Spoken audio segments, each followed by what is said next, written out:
Оройн төрх хэмсэгчтэй ам нээвэл зочны ярилцлага эхэлж байна. Энэ доод бид Чингис хаан үндэсний музейн захирал академич Чулуунтай ярилцгаж байна. За урилга хүлээж авсан танд баярлалаа. Баярлалаа.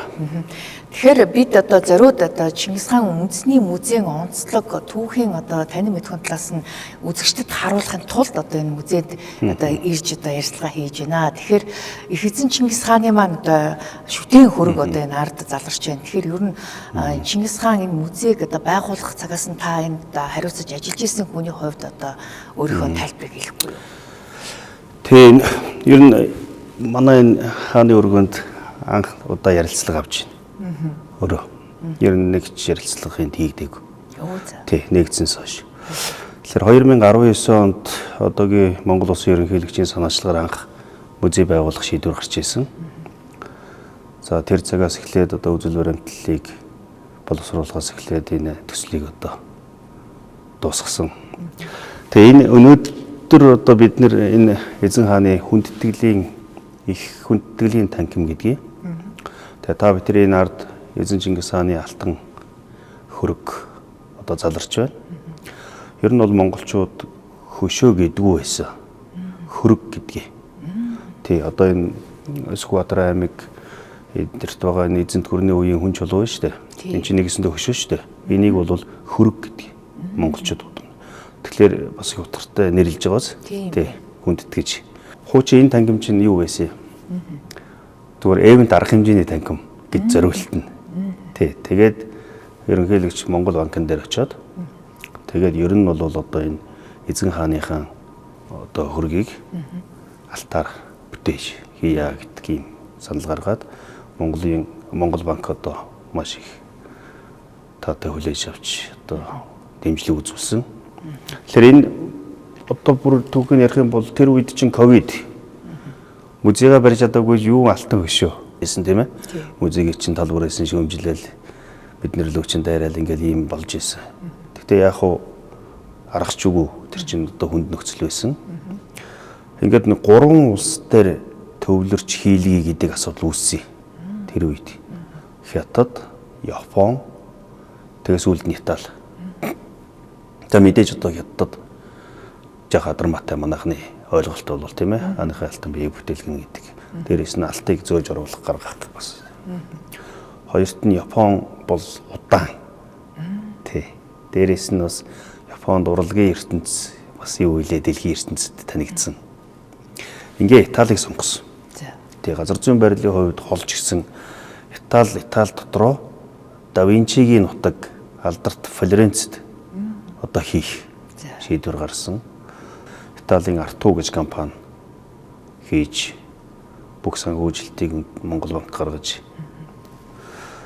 За тэгээд Монгол Улсын төрийн сойрхолд болдгоо энэ бүх дизайныг гаргасан. Үнэхээр монументал урлагийн гайхамшигтай том төлөөлөгч хүн өөрөө бүх эхнээс нь эцсийн дуустал хяналттай байсан. За хамгийн том бэрхшээлтэй жил 8 сар гацсан юм бол ямар хөшөө байх вэ гэдэг асуудал. Тийш гацсан. Нөгөө эрдэмтдийн зөвлөл байгуулч гисэн. Эрдэмтэн болгоно нэг юм ярина. Тэгээ. Луутай байна, луугүй байна. Тийм ээ? Бүстэй байна, бүсгүй байна. Нүмерэгтэй байна, нүмерэггүй байна гэдэг энэ их адармаатай юм болсон. Тий. Тэгээд яг хамгийн сүүлд мэдээж захиалагч тал Чингис хаан музей өөрөө шийдсэн. Тэгэхээр их хааны маань их хөрөг дээр ч гэсэн судлаачид янз бүрийн санал гаргадаг байсан. Тэгээ хамгийн сүүлд бол Хятадын дээр Тайванаас олдсон Хувилын хааны үед бүтээгдсэн их хөргийг бол мөн байна гэдэг дээр санал нэгдээд ерөнхийлөгч бол айл болгон гэртээ залах ийм зарлиг гаргаж ирсэн. Тэгэхээр тэр зарлиг гарахаас өмнө энэ шүтэн хөрөг маань бүтээгдсэн. Тэгэхээр тэрийг их барьж энэ шүтэн хөрөг. Ер нь бол Тайваны эзэн хааны ордонд байгаа тэр иш хөргийн царайны хэлбэр бол тэндээс авч байгаа. Тий. Гэхдээ энэ та бүхэн сайн анзаарах юм бол илүү залуу. Тийм бай. Залуу төрх. Эдэр үеийг. Тий, би бол болдгоотой ярьжсэн тэр болдгоо бол ордны өмнөх Чингис хааныг хийхдээ бол их Монгол улсыг байгуулах 45 нас хүрсэн. Төр төвшдгсэн үеийн. Тийм ээ. Энэ бол яг тэр хамаг Монгол улсыг байгуулах эдэр залуу үеийн Чингис хаан. Энд бас нэг давтагдахгүй дүр төрхийг агуулж байгаа. Тэгээ энэний одоо энэ жижиг деталь нь хүртэл утга агуулгатай. Бүгдийг нь одоо тайлбарлаж болно. Энэ тухай бас бид нар ном хийжсэн. Одоо жишээлбэл тэр ардлын сентиний дээдлийн орой байна шүү дээ. Тэр гихтэл бурхан алдан уулыг төлөөлж байгаа. Тийм бурхан алдан уул чинь өөрөө нэг юм хэлбэртэй шүү дээ. Тэгээд тэр наад талд нь нар сарыг одоо шүтэн болгож тавиад тэгээд одоо хааны энэ синти сууж байгаа синти чинь нөгөө Ховлын хааны буюу одоо ач хүүгийнх нь зуны ордноос олдсон хүн чулуу. Тэр хүн чулууны луу ороосон хэлбэрийг авч байгаа. За тэгээд зүүн өвдөг хөлдор нь одоо хүч чадлыг бэлэгдсэн ирвсийн одоо тий харьсан ингэж тавиад энэ өмссөн гутал нь нөгөө Монгол улсаас олдсон Өмнөгов аймгаас олдсон цагаан ханангийн нэг язгууртны малгай гутал хоёр олдсон улсын хосгүй хүндэд байдаг. Тэр гуталны деталыг авч хийсэн. За тэгээд тамганы одоо суур ер нь бол тамга өөрөө 99 кг цул алт. Тий. Алт чинь өөрөө зөөлөн металл учраас нөгөө ийм том хөшөө хийж чадахгүй. Зөв. Тий. Уг хөшөө маань бол 7 м өндөртэй. 14 тонтой байхгүй. Тий 14 тонныг энэ музейн яг гол төв зэг дээр тавих гэдэг чинь бас нарийн судалгаатай. Даацын. Тий, даацын маш нарийн судалгаа хийн.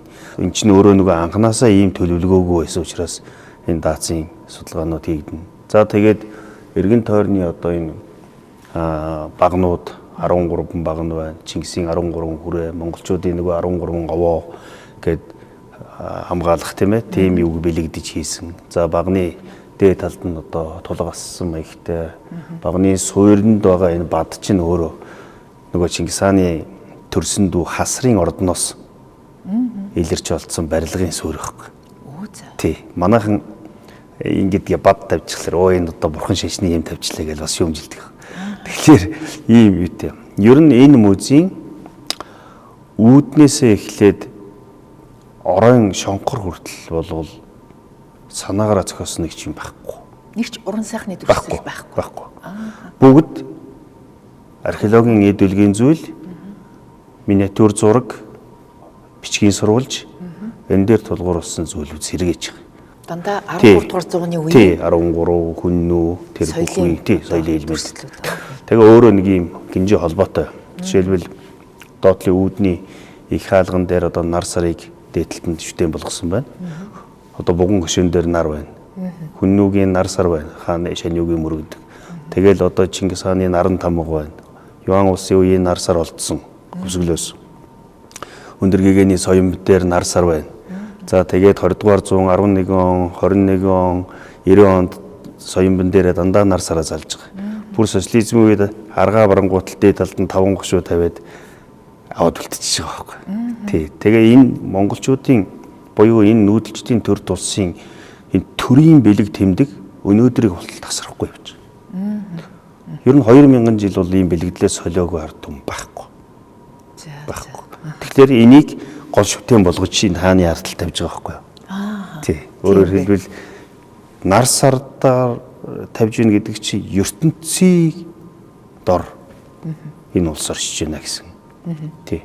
Тэгэхээр их хааны хөшөөг алтаар бүтээх асуудал ер нь яагаад уран гарсан бэ гэж би дотроо бодохдоо бол ерөнхийдөө мянганы сууд хүн гэдгээр нь эзэн Чингис хааныг монгол хүн байсан уу, казак хүн байсан уу, европ хүн байсан уу гэдэг ийм маргаан эд өрнөж эхэлсэн энэ үед ер нь Чингис хааныг одоо өөрийн чилж одоо авах гэсэн ийм улс орнууд бас дор бүрний янз бүрийн зохиол, бүтээл, ном бичижсэн шүү дээ. Түүнтэй холбоотойгоор ер нь Монгол улс өөрийн гэсэн Чингис хааныхаа одоо хөрөг шүтэнийг ер нь бүтээх шаардлага байна гэж ойлгосон уу? Тий, ерөнхийлөгч бол нэг ийм санаатай анх хэлсэн. Ер нь бид энэ газар нутгийн энэ үлдээсэн өвийн тээж явна. Хааныхаа одоо биеийг алтан биеийг бүтээж яагаад болохгүй гэж. Тэр санаагаар бол анх төвшүүлсэн гэж би боддог. Тэгээд тэр өөрөө алтан бие минь альжаваас олж чадгаа ахуй төрөнд бүү альдартгаа гэж хэлж байгаа шүү дээ өөрөө. Тий. Дээрээс нь энэ Чингис хаан музей байгуулагдах, энэ алтан гишөө байгуулагдах явдал бол яг таны хэлсэн олон маргаантай Монголын түүхийг ялангуяа эзэн Чингис хааныг өмчлөх гэсэн эзэн Чингис хааныг одоо янз бүрээр мушгингуулах гэсэн энэ юмд бол хариу өгч чадсан. Одоо дэлхийд эзэн Чингис хааны нэрээр нэрлэгдсэн музей байхгүй. Тий. Цор ганц Монгол. Цор ганц. Энэ бол Чингис хааны ганц музей биш. Чингис хааны дээдс, Чингис хааны үе, Чингис хааны хойчсын музей байхгүй юу? Дээрэс нь энэ шүтэн хөрөг маань өөрөө үн цэнтэй соёлын өв байх хэмжээнд бүтээгдэх. Одоо зүгээр гулдмаагаараа байж байгаа шүү дээ. Тийм ээ. Тэрийг урлагийн бүтээл болгоод 1 грамч одоо юу гэдгийг хумсын төдийч зүйл тутахгүйгээр хяналтанд энэ хөшөөг босгоод тэгээд энэ нь албан ёсоор Эрдэнэсийн сандаа бүртгэгдээд ингээд данс тооцоотой явдаг зүйл байхгүй юу? Тэгээд ийм хамгаалттай. Тэгэхээр урлагийн бүтээл болж байгаа. Өөрөөр хэлбэл нөгөө гулдмай маань хэд дахин үнэтэй. Үнэлэгдэшгүй тийм ээ. Хоёрдугаарт монголчуудын бахархал, оюун санааны гол төв болж байгаа. Ганц Монгол биш одоо Монгол туурхтны Монгол улсын биш. Тэ Монгол туурхтнууд энд зорж ирж байна. А дээрэс нь дэлхий Монголыг харах өнцөг өөр болж байгаа. А эдгээр чи үнэхээр энэ хүнээ шүтэн болгодог юм байна. Энэ монголчууд чинь гадна харахад ядуутар юм шиг харагдав ш. Бас өөрийнхөө их хааныг бол үнэхээр одоо тэ хүндэтгэж ингэж үздэг юм байна гэдэг юм. Одоо манай музей байгуулагдсанаас хойш чинь бараг 10-аад 11 улсын ерөнхийлөгч ирсэн. Өө за. Тий. 3 жилд ч дээ. Их хурлын дарга гамбан захирагч гэх юм бол нэг 13. Одоо манай гадаад харилцаа ямар идэвхтэй байгааг харуулж байгаа. Тий. 2 хаан. Тийм бай. Тий. Тэгэхээр эн чинь нөгөө тэр хүмүүсээ дагаад Монголд ийм байна. Одоо тэр Японы эзэн хаан бүх айлчлалаа эхлээд эндээс эхэлсэн шүү дээ. Энэ хөшөөнөөс. Тий. Хааны хөшөөнөөс. За за. Тий, айлчлаа гэсэн бас бэлэгдэлтэй. Тэгэхээр таны хэлдгээр 11 улсын ерөнхийлөгч төрийн тэргүүн нар одоо их хааны шүтэн хөргөнд бас тодорхой хэмжээгээр хүндэтгэл үзүүлэх гэдэг чинь Монголын түүхийг хүлээж зөвшөөрсөн ийм агуулга санаа байна. Ер нь бол яг Монголын түүхийг мэднэ. Тий. Гэхдээ Монголын түүхийг мэдрэх гэдэг өөр. Энэ хоёрт ялгаатай. Тий. А Монголын түүхийг мэдрүүлнэ гэдэг чинь түүнийг одоо ойлгох гэсэн үг шүү дээ. Тий. Ойлгуулж яахгүй юу? Зүгээр ингээд Чингис чинь бол Монгол гэдэг биш. Энэ музейг нь үзээд ийм учраас монголчууд дэлхий дахинд инк амгалан тогтоосон юм байна. Дэлхийн эзэнт гүрэн болсон юм байна. Монголчууд чинь бусдаас харьцуулшгүй одоо хүндэтгэх соёлтой юм байна гэдгийг мэдэрнэ. Казахстаны ерөнхийлөгч бас үзсэн. Тэгээ Токаевга тэр үед ингээд тайлбар тавиад явж хахад нэг сонин үг хэлж ирсэн. За. Яг сайхан ийм музейг бол хүн барьчнаа. Хийж барьчна. Гэхдээ ийм үзмэр тавих гэдэг бол хэцүү асуудал гэж. За. Тий. Тэр чинь өөрөөр хэлбэл манай үзмэр энэ өв соёлыг ойлгож байна шүү дээ. Тий, хүндэтгэж байна. Өөрөөр хэлбэл ганцхан Чингис хааны шүтэн хөрөг биш. Тий. Бүхэл бүтэн цогцоор тэр одоо 13 дугаар зууны тэр Монголын эзэнт гүрний үеийн бүхэл бүтэн түүх, эд үлгийн зүйлс, баримт бичиг тэр чигтээ ингээд агуулгадна гэдэг бол маш том одоо. Тэгээ эн чинь энэ музейд чинь тавигдсан энэ үзмэр чинь нийт Монгол улсад одоо Улаанбаатарт байгаа музейнуудын сан хөмрөгийн 8% шүү дээ. Оо за за. Тий. Хүмүүс ингээл Чингис хаан музейд хамаг юм хамсан юм шиг юм бодоод байдаг байхгүй юу? Бид нэр бараг 80% нь хүн үзээгүй байсан сан хөмрөгийн ямыг тавьсан. Тэгэхээр төрөлжсөн музей байгуулвал дахиад 12 ийм музей байгуулах хүчин чадал байна. Монголын эзэнт гүрэн бол зөвхөн Монголын газар нутаг дээр биш тийм үү? Одоо Евразийн тэр том газар нутгийг эзэгнэн оршиж исэн тэр одоо газруудад тухайлбал одоо Араб гэдэг юм уу те Европ тэгээд энэ дорн дахиж ч гэсэн одоо эзэгнжсэн тухайн газарт үлдсэн одоо Чингис хааны түүхтэй холбоотой түүний үр сад их хаадтай холбоотой тэр одоо эдүлгийн зүйлс баримтуудыг яаж одоо Монголд авчрах вэ гэдэг бас асуудал бас тулгарч байгаа бах тийм. Монголчууд ийм музей байгуулж чадсан юм чинь энэ музейда тэр Оросоос тэр Дундад Азиас, Төв Азиас тэр үлдээсэн тэр өвийг энэ их нутагт нэг үзүүлж болох уу гэдэг асуудал. Тий. Хэнний үндсэн дээр та санаж байна уу юу? 2 жилийн өмнө бид нэр Үлзий тааны захиаг тэргүүтнийг авчирсан. Тэгсэн. Тий.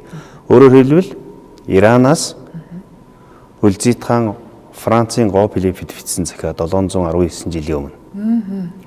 Тэгээд 719 жил Парис хадгалагдчихэ. Тэр загтлыг яагаад монголчууд ихээр нь үзэж болохгүй гэж. Тий.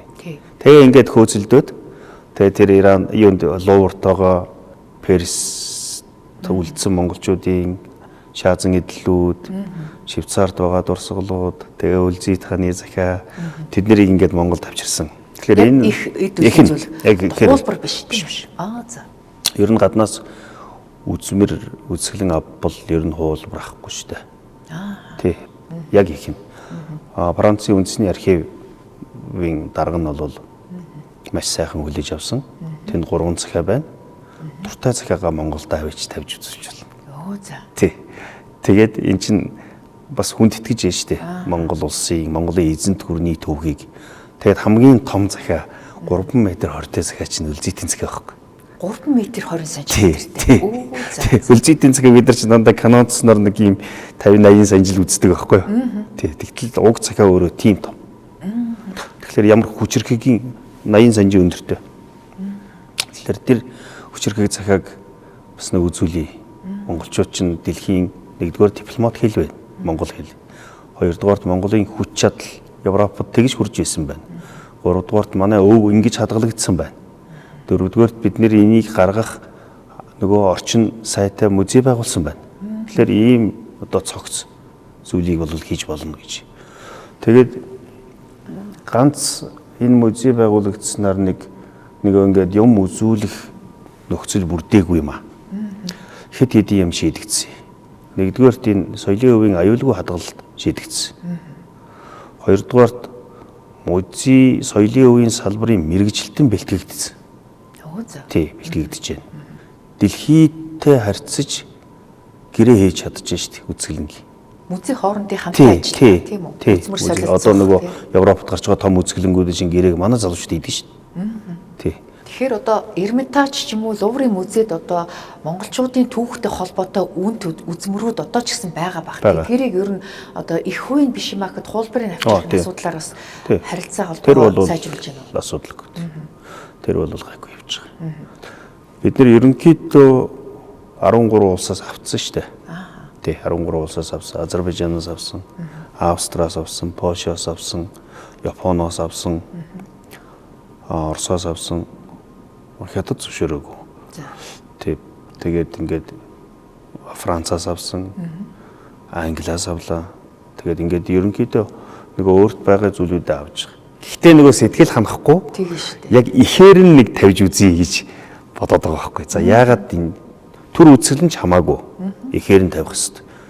Тэгээ үзэх хүмүүс үзэг. Одоо жишээл Юаны буддийн шашны одоо маш гайхамшигтай дэлхийд 3-4 хүн байдаг.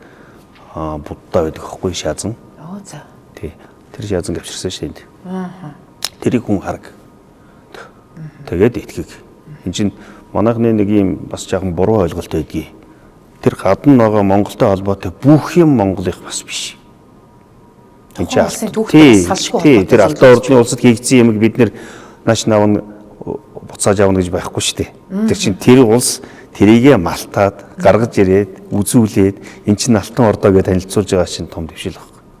Тий. Иранаас олдсон шаазанг бид нэр Монголын юм аваад ир гэж болохгүй шүү дээ. Тэнд хийгдсэн ажил байхгүй. Тийм л аа. Тий.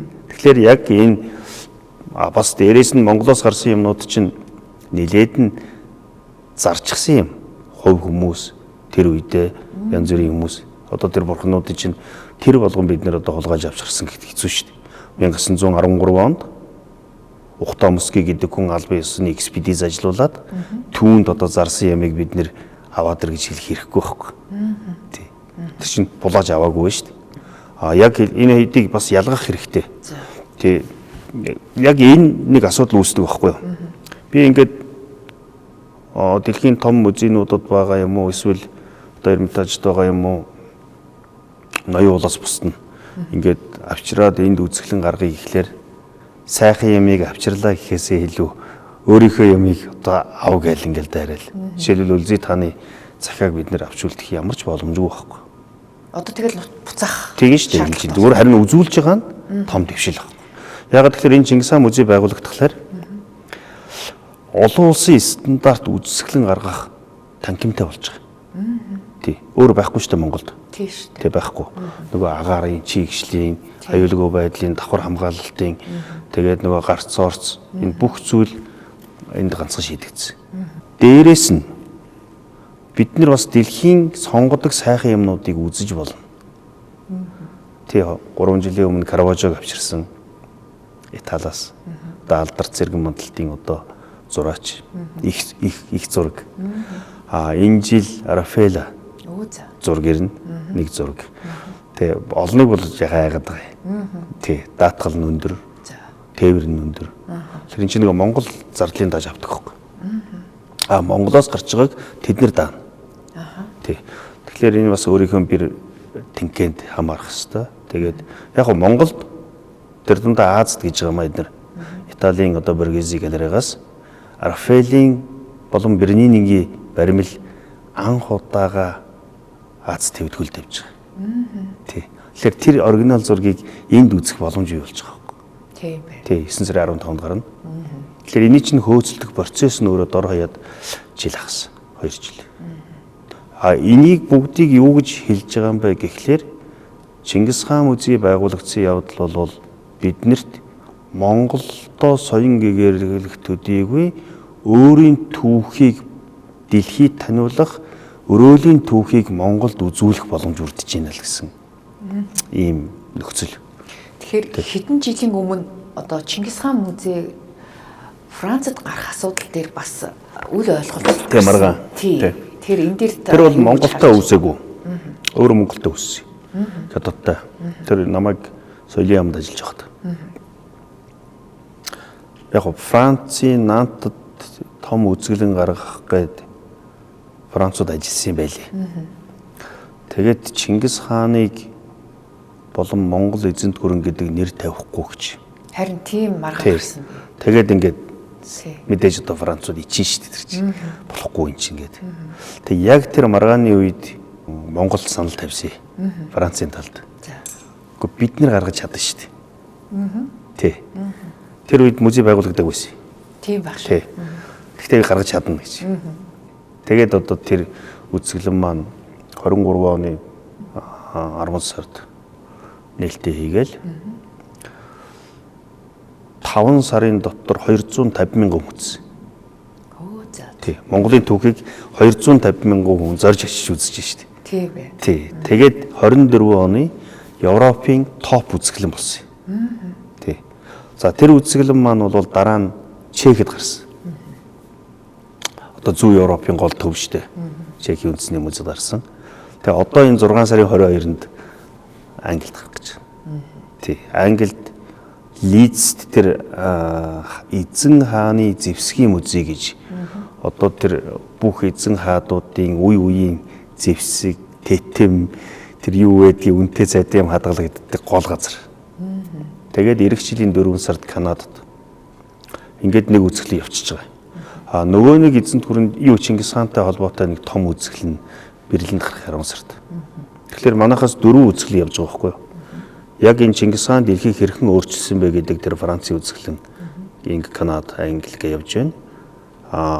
Хоёр дахь нь бол Чингис хаан Монголын эзэнт гүрэн гэдэг үзэсгэлэн одоо юу Герман, тэгээд дараа нь Польш. За зан базарын үзэсгэлэн маань сая гарсан. Италид гарлаа. 26 хоногт 41 мянган хүнс. Тий. Дөрөвдөх нь Монгол ба Торгон зам гэдэг үзэсгэлэн. Сая Швейцарт гарсан. Эх жилийн 9 сард энд ихэд гарна. Тэг ингээд Монголын түүхийг ингээд зохицоор нь дэлхийд зүгээр агуулгаар нь харах юм бол яг үзэгчд маань сонирн байж магадгүй. Яг Монголын энэ Чингис хаан энэ үзэсгэлэн шиг ийм цогц үзэсгэлэн одоо энэ 5 төв дээр ийм үзэсгэлэн явахгүй. Тэр эн чинь яаж юм гэхэлэр Чингис хааны өөрийнх нь нэр байхгүй. Тийм ээ. Дээрээс нь Монголын нүүдэлчдийн энэ дурсгалын онцлог. Тэгэхээр одоо зөвшөөрч штэ. одоо энэ хүн чинь тухайн үедээ өнөөдөр шийдэж чадахгүй байгаа улс төрийн зөрчил, эдийн засгийн харилцаа, соёлын шинжлэх ухааны хамтын энэ бүх юмыг эрэлгийн ертөнцийг аль 800 жилийн өмнө хийж чадаж байжээ. Тийм учраас 100,000 хүн байжээ гэдгийг хүмүүс мэдж эхэлж байгаа байхгүй. Сая сонирхолтой юм болсон та бүхэн сонссон баг. Кремлийн музейд Чингис хаан үзэсгэлэн гарсан. Тий. Миний мэдхийн Оросын түүхийн сүүлийн 200 жилд анх удаага Чингис хаанаар нэрлэгдсэн үзэсгэлэн.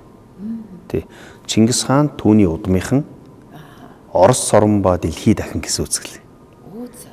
Тэнд бол юу гэж хэлж байгаа нэхлээр нөгөө нэг монголчуудын байлдан дагуулал, түрэмгийлэл, дарлал гэдэг үг бол байхгүй болж байна. Тий. 15-аас 17 дугаар зууны Орос орныг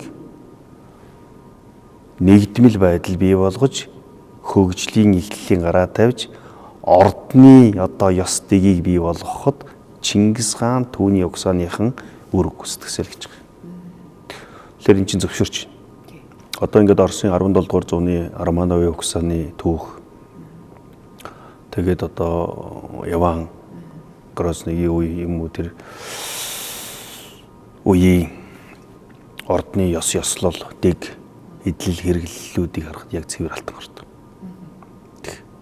Тэр Оросын хааны улаан гутал чинь Алтан ордоноос ирсэн гутал шүү. Тий. Тэгэхээр ингээд бүр салшгүй байхгүй. Гэтэл Иван бүрэн бас хятад.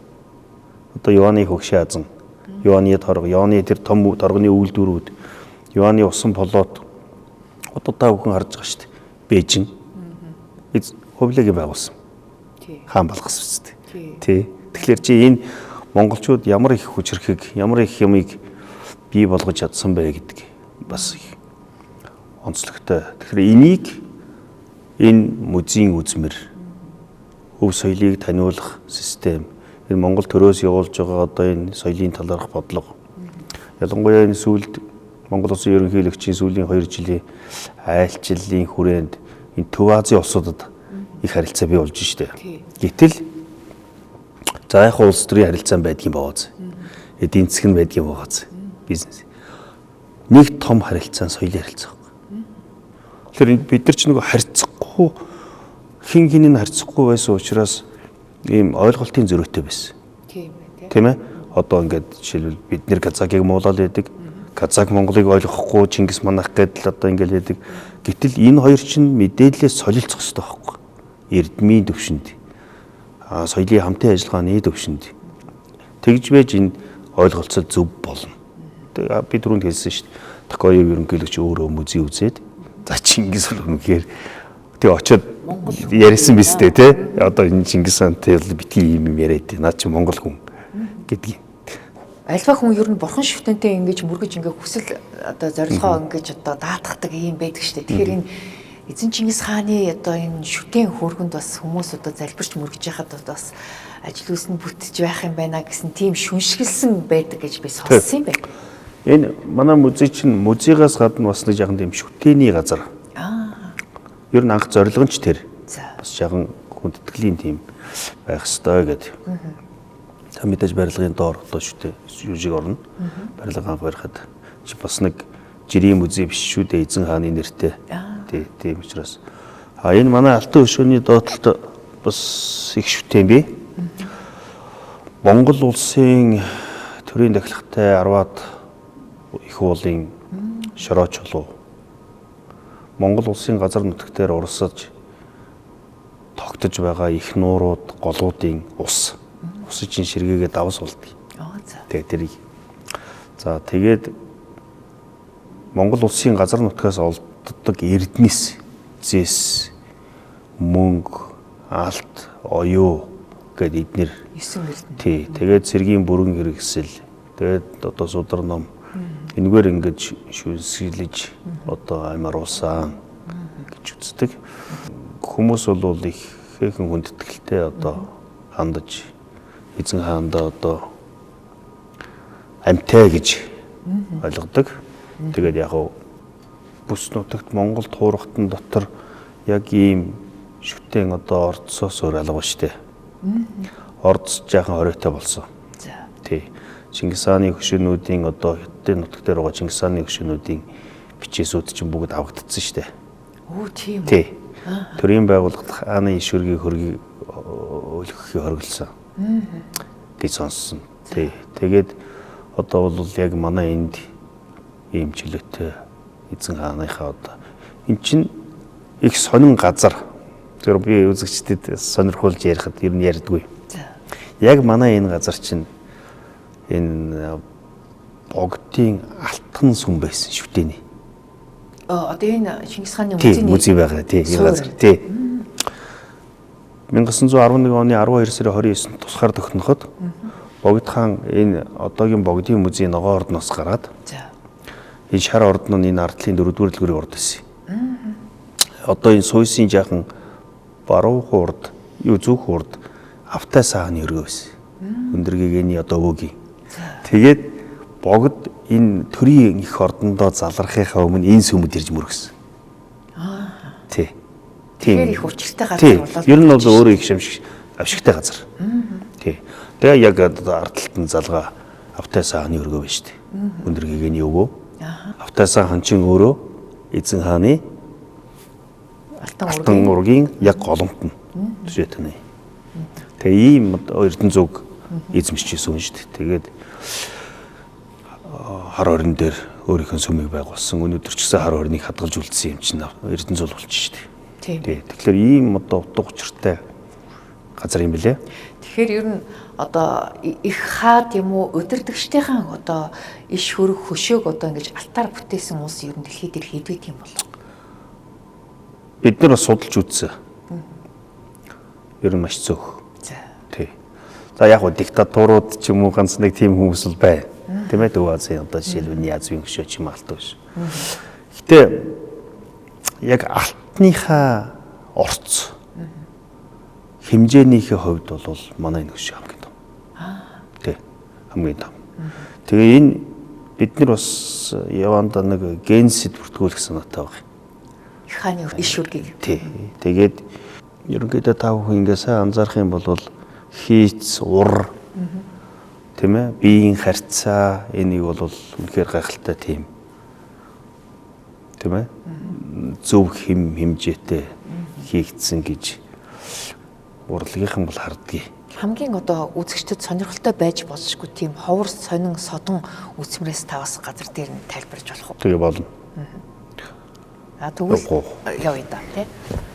Тэгээ энэ тамганы суур маань суурийнхаа одоо дөрвөн талд нь бас яг эзэн төрний үеийн нөгөө сонгодог монгол хүч хэрэгжсэн мөнгө тэнгэрийн хүчиндор их монгол улс нөгөө талд нь далай их хаан аюутгаа биширтгөө гэсэн дөрвөн тамганыхаа үсгийг бичээ. Тамганы ёроолт ч гэсэн бас тэр үг бий л дээ. Тэгээд ингээ арслан бариултай. Тэг жишээлбэл одоо энэ суур энэ цагаан гандаг байна шүү дээ. Энэ бол ер нь дэлхийн хамгийн одоо цагаан гандаг гэж нэрлэгддэг. Алдарт нөгөө Давид бурхны хийсэн гандаг одоо та харж байгаа 1 2 3 үетэй үе болгоно ингээ 9 үе энэ тасралтгүй тий мөнхийн бэлэгдэл болсон цагирган энэ цагирган хээ чинь нөгөө ноён уулаас олдсон ширмэн ширдгэн дээр байдаг юм байхгүй юу? Тэгээ энэ ширмэн ширдгэн дээр байдаг хээгийг чинь нөгөө хонин холбоогоор ойсон учраас яг нүүдэлчид өөрөө ойсон гэж үзэж байгаа. Тэгээд энэ бүс бол бас археологийн дурсгалаас илэрч болсон. Яг нөгөө та хэлжсэн чинь жамуухын бүс гэж тэр зарим деталь нь тэр бүснээс бас орсон. Ингээд хэд хэдэн алтан бүс байгаа байхгүй юу манайд. Тэгээ тэр бүснүүдээс нөгөө ингээд яг язгууртны бүсний хэлбэр юг авч ингэж сэргээж нийлүүлж хийсэн байх шээтэй. За энэ багны одоо энэ бүгжин хэн энэ ханан хээ гэж байгаа. Энэ ханан хээ чинь сардгийн хээдээс гарсан өндөргийгээний сүмийн одоо хээ. Тий. Энэ хэвсэгтэл бүх деталь энэ чимэглэлүүд бас юунэ холбоотой. Нөгөө археологийн олдвороос олдсон торг ямар нэг деталь жижиг хэрэгслүүд дээр тавигдсан. Тэр хээнүүд байна. Тэр хээнүүд. Одоо энэ хааны энэ дээлний гормон дээр нэг хээ байгааз. Тийм байх. Энэ хээ чинь хэрлэн баян улаан нас олдсон Бухын хушуу гэдэг газараас олдсон язгууртны дээлэн дээр байдаг. Оо за. Тий, одоо тэр дээлийг манайхан нөгөө хүннүүд дээлгээс сэргийгээд нөгөө ийм хээтэй дээл өмсөдг штэ. Тэр чинь бол үнэндээ хүннүүд дээл биш. Энэ эзэн төрний энэ дээл баг. Бухын хушууны дээл. Тэгээ одоо тэр бүсний тэр гол арал дээр тавигдсан хээж имгэл чинь нөгөө алтан ордны улсын сулдсан бүсний талаас оруулсан яг тэр ингээд нөгөө үеэлсэн юу нөгөө жамуухын бүсний жамуухан гэгдэх бүсний хэлбэр тэгээд нэг иймэрхүү агуулгатай байгаа. Энэ дээдлийн одоо олон тамгнууд байгаас энэ тамгнууд тэгээ манай гадаа музейн гадаа ханд байдаг тамга үүдэнд байдаг тамгнууд ямар учиртай вэ гэхээр бүгдээрээ энэ эзэн төрний үеийн Овог аймгийн тамга. Тэгэхээр энэ олон тамганы эздийг нэгтгэж хаан суусан гэсэн санаа. Тий. Өөрөөр хэлбэл олон Овог аймгийн нэгтгэсэн. Энэ тамгын хаанаас авсан юм гэхээр Хурхын хөндий буюу одоогийн Хинтээ аймгийн нутагт байгаа Аршаа хадан дээр 300-аад тамга байдаг байхгүй юу? Тэр тамгуудыг бүгдийг авчирж энэ ханд тавьсан байхгүй. Тэр Аршаа хадан дээр магадгүй их хуралдаа хуралдахад ирсэн Овог аймгууд тамга үлдээдэг байсан баг. Гэж байгаа юм. Хуралдаа хуралдаж байсан. Тий, Хурхын хөндий гэдэг чинь тэр их хуралдаа хуралддаг байсан газар. Тэгээд тэр Овог аймгуудын одоо тамга бэлэгдлийг энэ хаан дээр авчирч ингэж суулгасан. Тийм байна. Тий. Харин нэгсэн юутэй юм энэ жилээс эхлээд өнгөрсөн жилээс эхлээд нөгөө цагаан сарын шөнийн нэгэн төрийн 3 өндөрлөг эхэлж хаанд хүндэтгэл үзүүлдэг. Тийм. Хоорондоо залхахаас өмнө. Тий. Тэрний юу вэ гэхээр нөгөө хааны төрийг тасралтгүй залгамжуул одоогийн Монгол улс шүү дээ. Тий. Тэгэхээр тэрийг бэлэгдэж. Тийм ёс. Хуучин гандан дээр очдог байсан шүү дээ. Тий. Одоо бол эхлээ хаанд. Тэгээд дараа нь төрийн зулгалт. Тэгээд ийм ёс байна. За баярлалаа. За тэгвэл дараагийн дахимлаг оруулъя. За энэ одоо сан хөмрөгт ил үзмэртэй учраас нөгөө ямар нэгэн галт хөмрийн аюулгүй нөхцөл байдал үүсэх юм бол аюултай нөхцөл байдал үүсэх юм бол энд бол шууд вакуум одоо нөгөө агаар хааж унтраа автомат тоноглолтой байх жишээтэй. Одоо жишээлбэл та бид нар ингээд харж байна. Энэ бол Монголын эзэн төрний Юан улсын үеийн хатны дээл байна. Жишээлбэл энэ алтан утас гэхэд Японы эрдэмтэд судлаад хоньны өлөнг утас болгоод тэгээд түүнийг одоо алтан дүрдэг юм яа тэгээд ийм алтан утас хийсэн гэдэг нь бол нотлогдож байгаа. Тэгээд бид нэр энийг таарсан хорог хийлгэхээр одоо ажиллаж байна. За энэ бурхан болвол одоо алдарт Сэндийн дамдын сүрэнгуан гэрт хадгалагдж исэн бурхан. За дамдын сүрэнгуан охин Анна Дамдинова Сэндина гэж одоо алдартай монголч эрдэмтэн. Сэндинова одоо манай музейд бэлгэлсэн. Тэгээ энэ бол яг өндөргийгний одоо хийцэн бурхан. За энэ тав тэрийн одоо энэ бол нөгөө Хөвсгөл аймгийн 20 сардгийн одоо тэндээс олдсон нөгөө алдарт өрөмтэй бар. Тий. Дотор нь одоо ингээд 800 жил болсон шардас. Нэг нь шардастай, нэг нь өрөмтэй ийм хоёр одоо бар олдсон.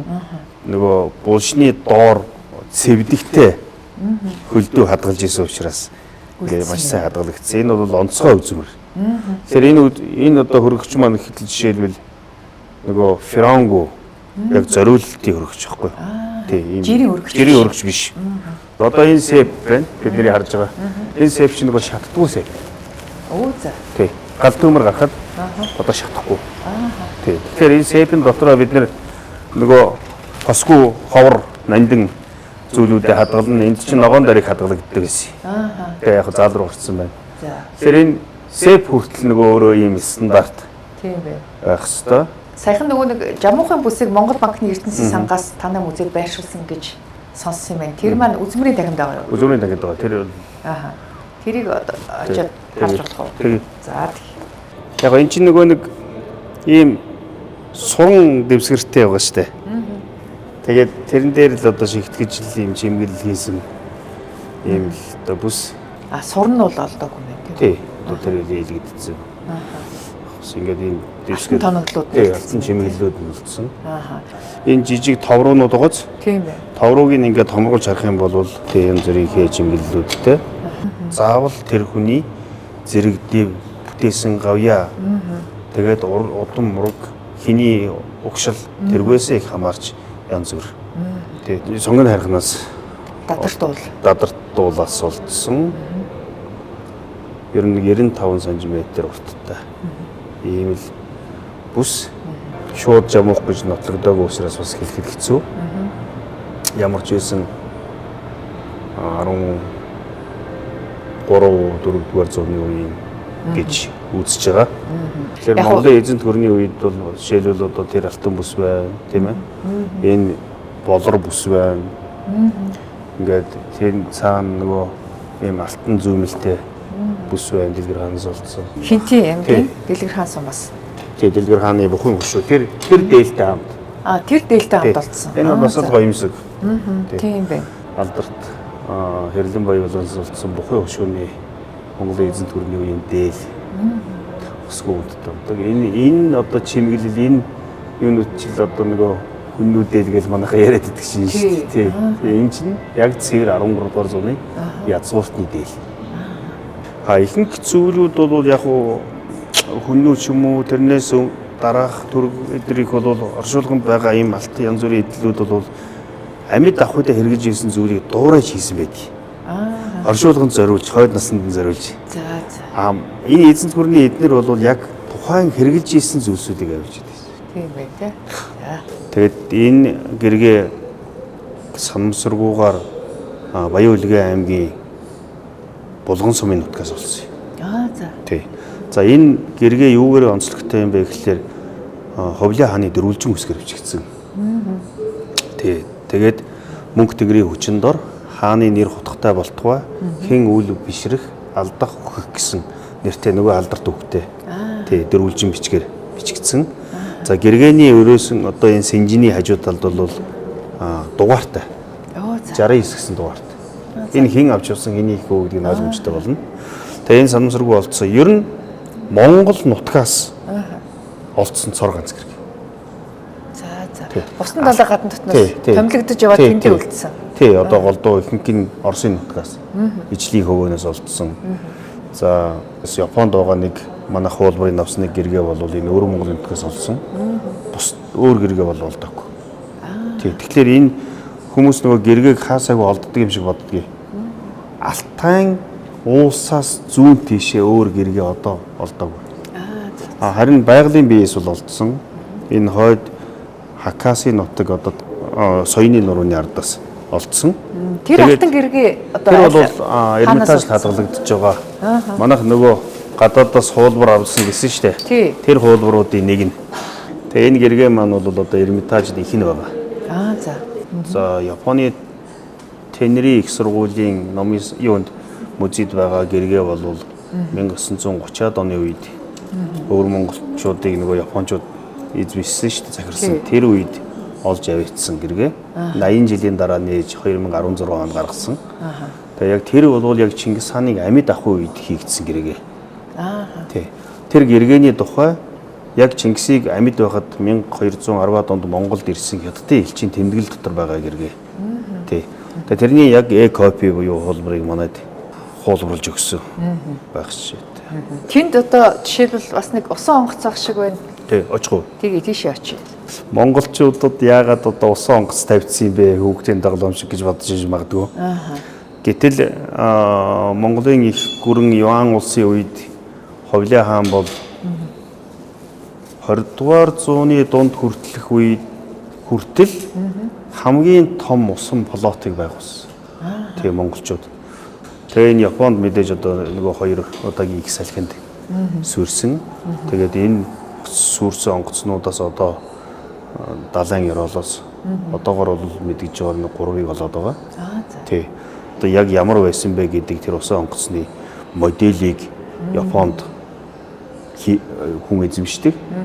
Тэгээ тэр моделийг яг тэр эзэмшдэг компаниар нь одоо манайхаас захиалж хийлгсэн. Өөрөөр хэлбэл ийм усан онгоцол одоо юунд явж байжээ. Яг ийм их загвартай. Тий, их загвартай мэдээж одоо том 7 дахин жижигрүүлсэн. 7 дахин жижигрүүлсэн.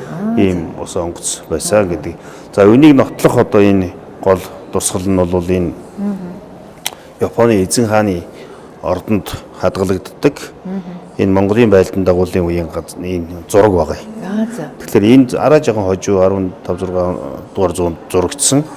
Тэгээ яг энийг нэгийг харьцах нэг хэмжээтэй манайд хийж өгөөд нэг сарын дараа одоо хосгүүнд толцсон. Тэгээ хосгүүнд болохоор Японд бол хувилахыг хоригл. Тэгэхээр манайхан манайх бол тий авч явсан тий. Энэ юу хувлаа хааны цэргүүд авч явсан нөгөө усны дашмагнууд нь. За. Нөгөө гадна талаараа далайд удсан учраас хясаа болоод ингээд хадгалагдсан. Тийм бэ. Энэ одоо төмөр одоо тийм юутай. Тий, дашмаг байсан юм байна тий. Такашима арлаас авсан их үзмэр гэж бичсэн үндэсний музейд байсан. Тэгээ ийм. Тэгэхээр биднэрт бас ийм тодорхой хуулбарууд ч байна. Их үзмрүүд бол одоо бас ингээд байна. Тэгэхээр танаа Чингис хааны музейн одоо үзмрүүдийн хэдэн хувь нь яг оригинал гэдэг юм уу? Их хувь нь гэдэг юм. Тийм манайх ер нь бол яг хуу янз бүрээр дэлхийн улсын музейнууд явж байгаа. Зарим нь хуулбар байна, зарим нь одоо дижитал технологиг хэрэглэж байна. Энэ янз бүр. Манай музей бол 93%. За. Тийм 93 буюу энэ бол одоо бусад музей, бүс нутгийн музейнуудтай харьцуулахад бол өндөр. Бусад музейдод хэдэн хувь байх юм? Хамгийн дээд зарим музейнуудыг би асууж байсан. Одоо Солонгост ч юм уу эсвэл Азийн нэг даалгарч. За. Ер нь энэ нүүдэлчдийн ертөнцийн түүхийг харуулсан хамгийн том музей шүү дээ. Хэмжээ объемынхоо хувьд бол Азиста нэг ихний 5-д орно. 20,000 метр квадрат талбайтай музей байхгүй юу? Үзмрийн тоо бол 14,000 бол. Үзмрийн тоо бол нэг 10 гаруй мянга. Тэгээ бид нар жил болгол нэмээл засаал, янзлал ингээл одоо баяжуулаад мэдээж үзэгч нэг үзчихэд мартах биш байхгүй юу? Дахиад ингээд банк ингэж өөрчлөлт хийж явах юм бол үзэгч дэрнэ. Тэгээд орчин үеийн дижитал музей болгох 6 сая долларын төсөл Солонгосоос авсан. Тэгээ 3 жилийн дараа бол энэ бүс нутагта хамгийн одоо орчин үеийн өндөр технологиг ашигласан музей болох. Ийм зорилт тавиад одоо ажиллаж байгаа. Манай залуучууд бас өөрсдөө юм хийж байгаа. Энэ одоо жишээлбэл манай музейн нэг шилдэг үзмэр адууны шүдээр хийсэн юм л. Адууны шүдийг ийм 6 талст гаргаад тэгээд энэ зөгийн үүр шиг ингэ шигтгээд гадуур нь одоо алтаар зөмбөрлээд ингээд хийсэн юм. Энэ бол гарцаа байхгүй одоо язгууртны юм л. Энэ олон улсын аукцн дээрээс авсан юм л. Тэгэхээр хэдгээр зууны үе? Энэ 14. 14-р зууны үе. Хаанаас олдсон бэ?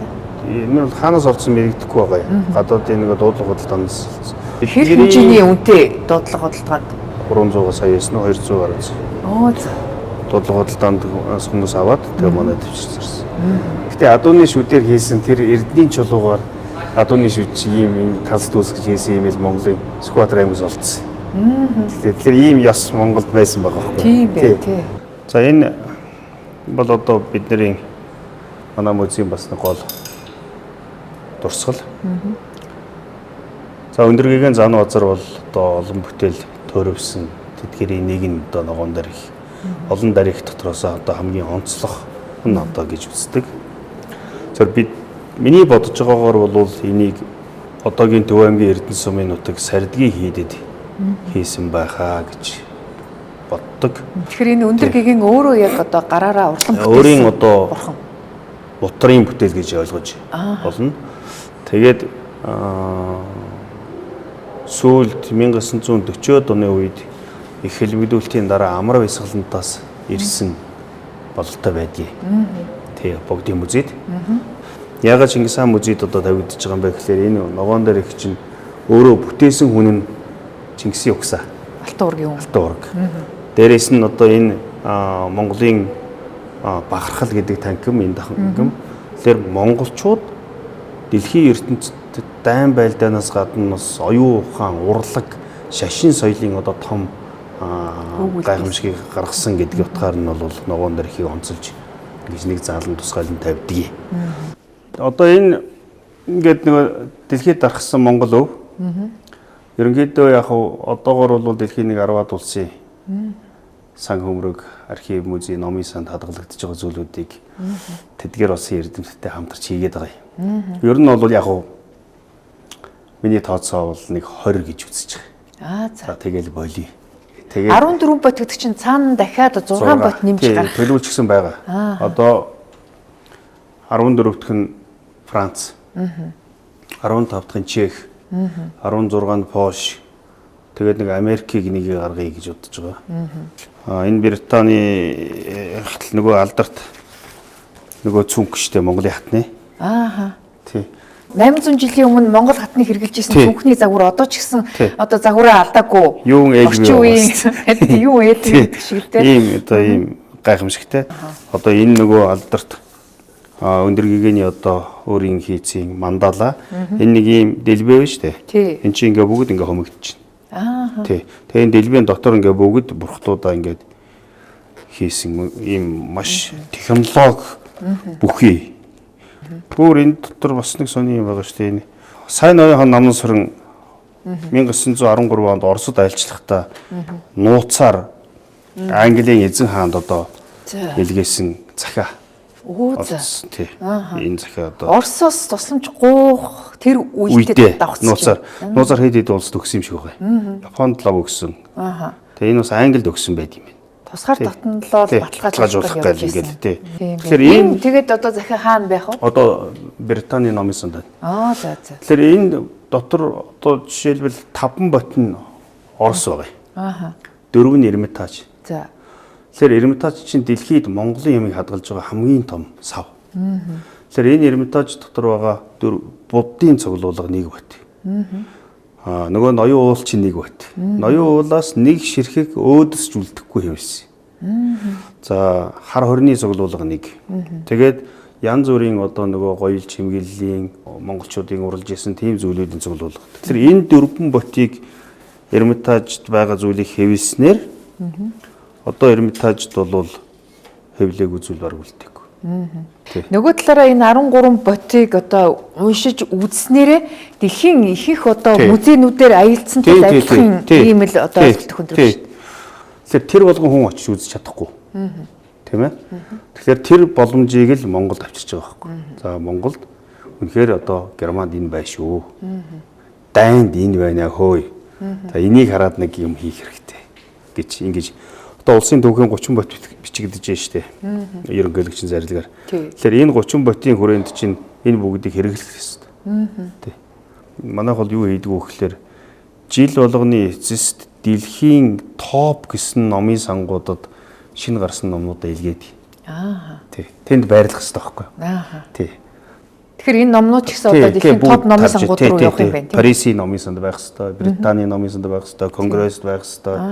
Тэ Оросын номын санд байх хэрэгтэй. Тэгж байж манай юм жаахан танигдана. Тийм байна. Тий. Ерөнхийдөө энэ дотор хэвлэгдсэн нийт дурсгалуудын бараг 90% нь өмнө нь хэвлэгдээгүй.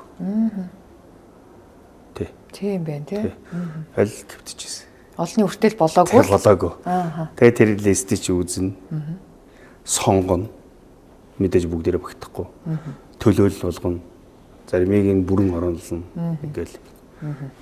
Тэгэхээр та түрүү хэлсэн Чингис хаан бол одоо 720 хилднийг нэгтгэж эзэнт хүн байгуулж исэн энэ түүхийг бэлэгдэж одоо энэ танхимыг одоо бас зохион байгуулсан гэж байна. Тэгэхээр ер нь Монголын их амгалан гэж тухайн үедээ бол 200 гаруй жил дэлхийд дахныг эзэнсэн энэ эзэнт гүрний хүч чадлын нууц нь юунда байна вэ гэдээ одоо дэлхийн олон судлаачид анхаарал хандуулж штэ.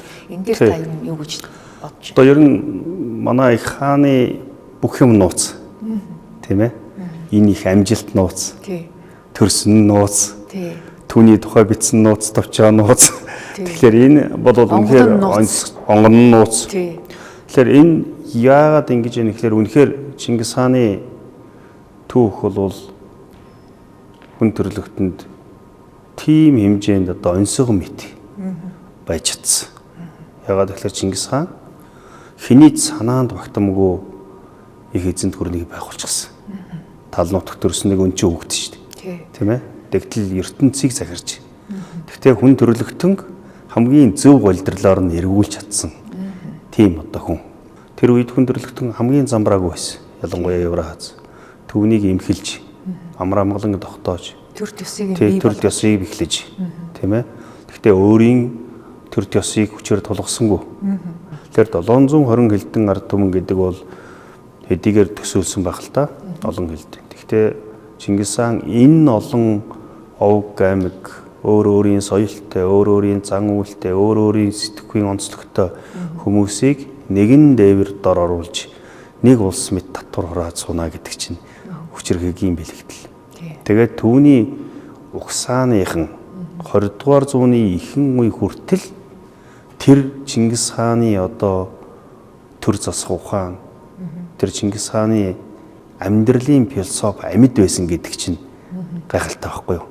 Дэлхийн түүхийг өөр эргүүлэгт оруулна гэдэг бол бас л хэцүү үстэй. Өөр одоо та сая амар амгалан асуулаа. Pax Mongolica гэдэг шиг Pax Armanica байна, өөр байхгүй шүү дээ.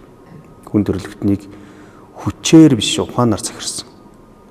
Ийм л одоо түүхтэй. Тэгэхээр Монгол нутгийг хүмүүс хөл тавихтаа хамгийн түрүүнд Чингис хааны өлгийн нутагт хөл тавилаа гэж бодно. Чингис хааны өлгийн нутагт хөл тавьсан хүн Чингисийн тухай мэдлэг хүртхийг хүснэ. Тэр мэдлэгийг энэ музей багч гисэн биелүүлэх ёстой. Тэгэхээр Чингис хаан музей бол бас одоо олон улсын хамтын ажиллагааныхаа хүрээнд одоо дэлхийн одоо том түүхийн музейн одоо том чуулганыг Монголд анх удаага зохион байгуулах гэж байгаа гэсэн. Тэгэхээр энэ чуулганы хизээ болохын ямар одоо хүмүүс ирэх юм? Өнгөрсөн жил хийх гэж чадаагүй. Энэ Монгол Улсын ерөнхийлөгч Эвэлдор нэг Евразийн их солилцоо хамтын ажиллагаа туршлага боломж гэсэн дэлхийн Евразийн улс орнуудын музейн захирлуудын форумыг хийж байгаа удирдлага юм. Ингээд дэлхийн нэг 30-аад улсад санал тавьсан. Энэ дотроос бол 21 улс оролцож байгаа. Нэг ёсондоо бол нөгөө соёлын өвийн КОП ийм одоо өргөн хүрээнд оролцож байгаа. Тэгэхээр эхлээд Чингис хаан музей, Евразийн музейн уулзах цэг байх ёстой. Тий гэдэг утгаар бол хийж байгаа. Хамгийн төгсгөлд нь бол бид өөрсдөө бас хүнийг дандаа очиж харах биш. Өөрсдийгөө бас нэг харуулах хэрэгтэй. Тий. За ингээд бидний ярилцах цаг энэ хүрээд өндөрлөж байна. Гэт Чингис хааны музей гэдэг бол одоо цөөхөн нүүдэлчин монголчууд дэлхийн дахныг яаж эзэгнэн захирч төр ёсыг бий болгож шашин соёлыг нэгтгэж одоо сүр хүчийг харуулж чадсан бэ гэдэг тэр түүхэн нууц эд үлгийн зүйлийг энэ Чингис хааны музейд одоо багтааж байрлуулж чадсан юм байна. Ингээд таны цаашдын судалгааны ажилд амжилт хүсье. Баярлалаа. Цаг байсан бол илүү л үзгээл. Тийх байлаа тий. Тэгэхээр энэ музейг бүтэн үзнэ гэвэл хэдэн цаг зарцуулах байсан? Яг бүгдийн деталь үзүүл нэг 7-8 цаг. Энд чинь зүгээр үзмэр биш. Дандаа шинэ мэдлэг хүртээд байгаа байхгүй. Тийм байна. За ингээд одоо Монголын түүхийн одоо оршихуйн баталгаа болсон Чингис хааны музейд хамт олонд бас амжилт хүсье. Баярлалаа. За манай энэ удаагийн ам нээвэл зочны ярилцлагаар Чингис хаан үндэсний музейн захирал академич Чулуун оролцлоо. Анхаарлаа хандуулсан үзэгч та бүхэнд баярлалаа.